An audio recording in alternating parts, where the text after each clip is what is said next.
Olá, boa tarde. Sejam bem-vindos a mais uma edição de Mercado e Companhia. Vejam os destaques de hoje a partir de agora.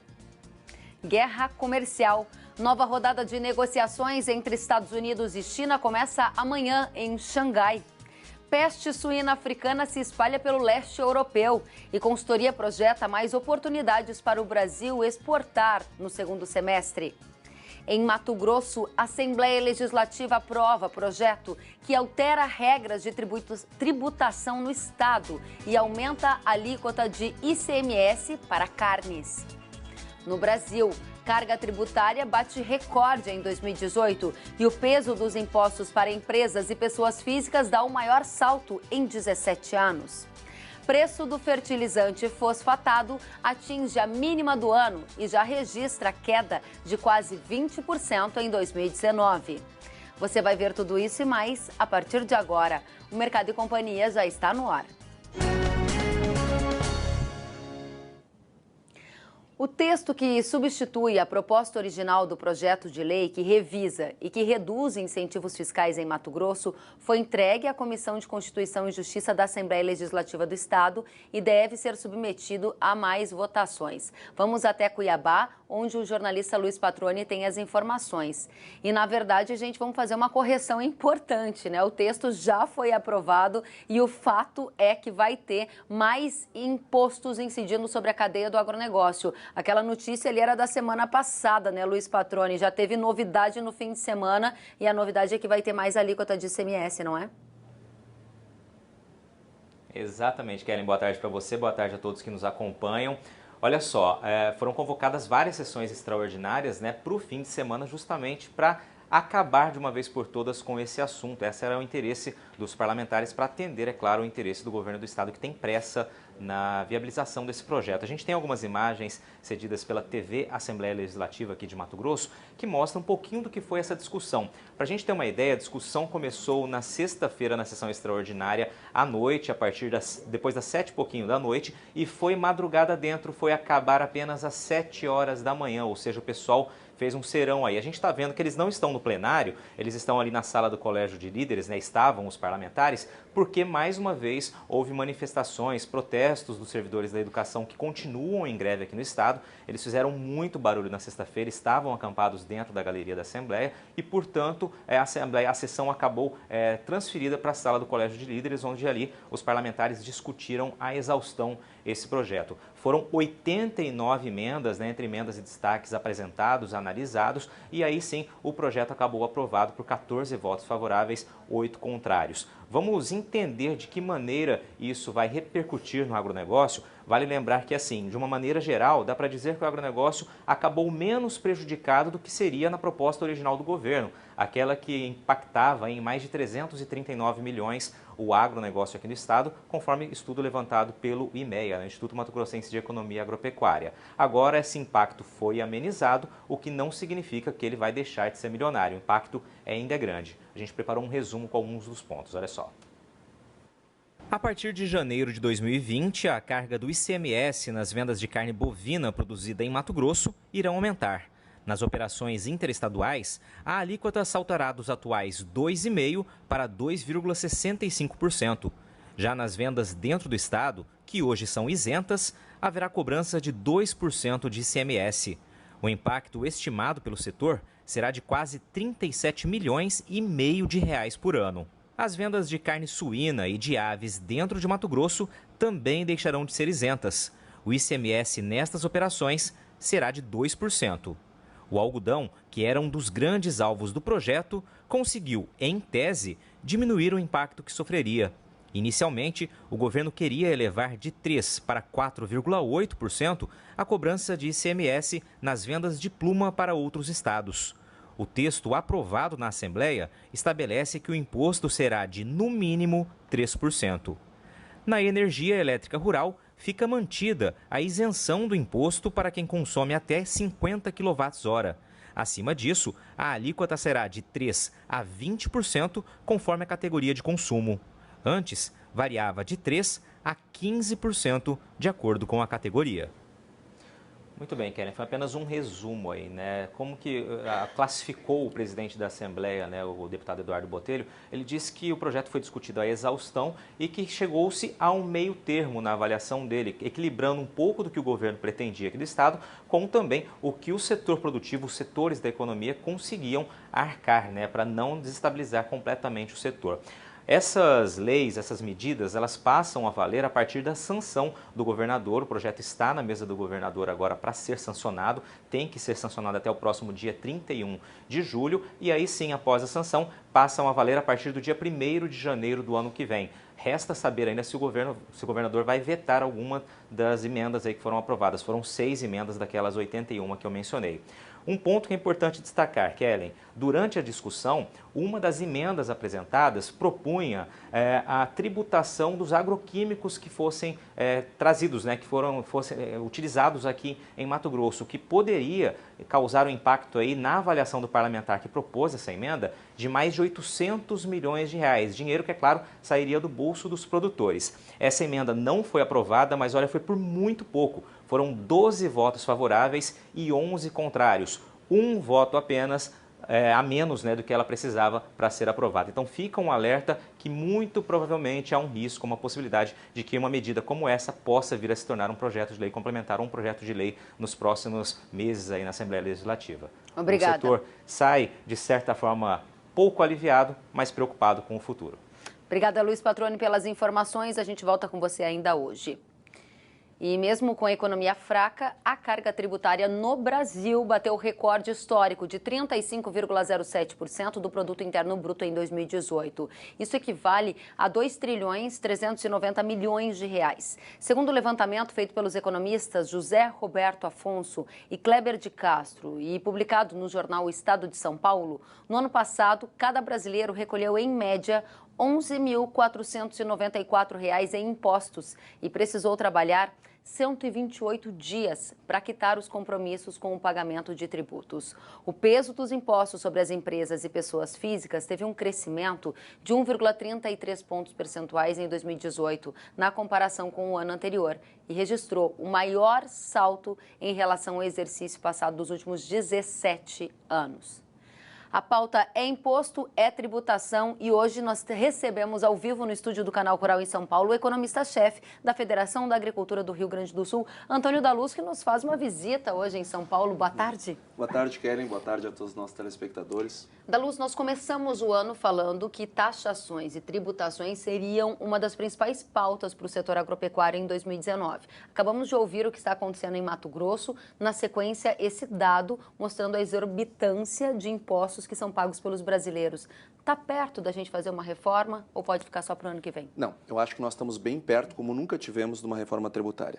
Sabe, Kellen, que tem uma identidade na economia que é a seguinte, que a gente chama de identidade Ricardo Barro. O que ela diz? É algo muito simples, mas muito poderoso.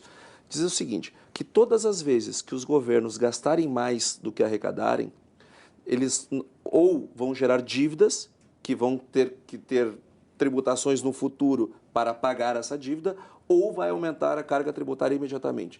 Não tem como. Se aumentou o gasto, hoje pode ter certeza que vai aumentar a tributação amanhã. É líquido e certo. Identidade Ricardo Barro. É o que está acontecendo hoje. O governo gastou, nós aumentamos nossa dívida PIB de 22% do PIB para quase 50%, e aí não tem outra coisa que não tem outra saída que não seja tributar. Agora, por isso a importância da vigilância quando o gasto está sendo feito. O que nós estamos vivendo hoje é o reflexo de anos de irresponsabilidade fiscal que nós tivemos no país. E fazendo um gancho com esse link lá do Mato Grosso, que é um assunto assustador, estarrecedor, embora tenhamos aqui que dar os parabéns para as entidades envolvidas, a FAMAT e todas as demais, que conseguiram fazer com que o impacto fosse para 10% do que o governo queria. O que o governo queria era fazer mais ou menos o que a Argentina fez, né? A Argentina ela era um grande player mundial em termos de agronegócio. Hoje ela exporta menos carne que o Uruguai. A Argentina, se nós pegarmos o que ela exporta hoje e o que ela exportava antes das retenções, isso dá 156%, Kellen. A Argentina plantou a menor área de trigo nos últimos 110 anos. Ela tem o maior estoque de soja do mundo.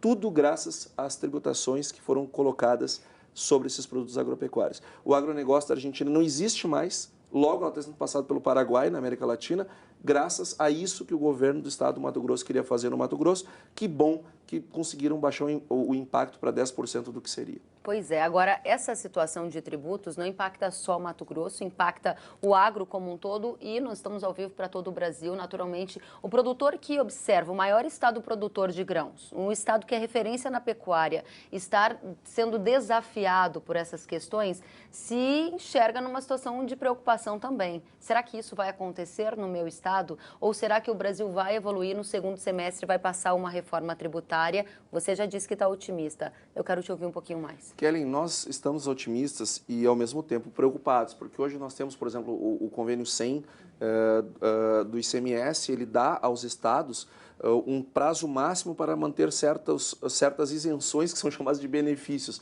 Ora, tributar agroquímico virou benefício, não tributar, né, virou benefício, um absurdo. Então, nós estamos com a espada sobre a cabeça. Lá no Rio Grande do Sul mesmo, se a gente perde esse benefício, são 3 bilhões de reais que aumenta o nosso custo de produção. Isso vale para todos os estados do Brasil. Por isso que é importante fazer uma reforma tributária, mas é importante também nós estarmos atentos para dar força para a frente parlamentar da agropecuária, para que não tenha nenhum jabuti. Hoje nós temos o texto do Bernardo Api, que é o que está mais próximo de ser aprovado, mas é uma proposta maravilhosa, mas ela é redondinha. Não dá para ficar mexendo. Se causar qualquer desequilíbrio, pode ser com que todo aquilo que é bom passa a ser ruim. Aí a necessidade da atenção dos produtores, das entidades, de todos, junto com a frente parlamentar, para que não se permitam jabutis. Os governadores fizeram más gestões nos estados e muitas vezes querem resolver os problemas que eles mesmos causaram por má gestão, sobrecarregando o agro, que é a única coisa que dá certo nesse país. A Organização Mundial da Saúde Animal identificou o primeiro foco da peste suína africana na Eslováquia, no leste europeu. O surto foi confirmado pelo governo local na última semana e levou ao abate sanitário de 4 animais. Em levantamentos anteriores, a OIE já notificou outros casos em ao menos 9 países do leste europeu. Vale lembrar que só na Ásia, com o surto da doença, quase 5 milhões de suínos já foram abatidos, de acordo com o último boletim divulgado pela Organização das Nações Unidas para a Agricultura e Alimentação.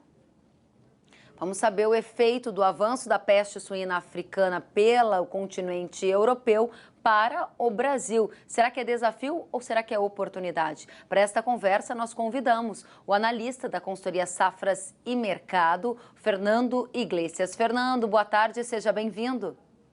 Bom, primeiramente, boa tarde. E é exatamente isso, é uma oportunidade para o mercado brasileiro. Principalmente, a doença não está próxima de ser controlada na Ásia, longe disso. A característica da suinocultura na Ásia complica muito o controle da doença.